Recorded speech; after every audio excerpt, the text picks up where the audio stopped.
L'état-major interarmé sud-coréen, le JCS, a publié hier des images des débris du lanceur du satellite présumé nord-coréen qu'il a annoncé avoir récupéré vers 8h05 à quelques 200 km de l'île sud-coréenne de Ochon en mer Jaune.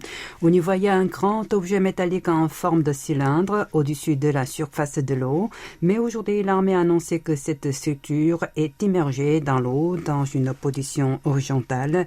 La profondeur de l'endroit où elle se trouve est estimée à 75 mètres.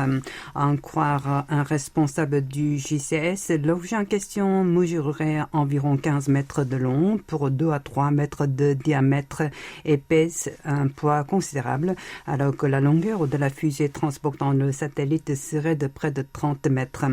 S'il est repêché avec succès, il permettra d'analyser une partie importante du véhicule spatial.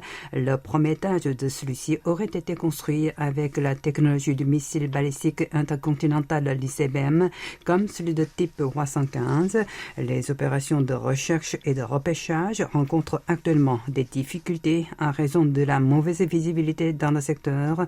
L'armée a alors décidé de mobiliser un autre navire de sauvetage de sous-marins, cette fois de type Chonhaejin.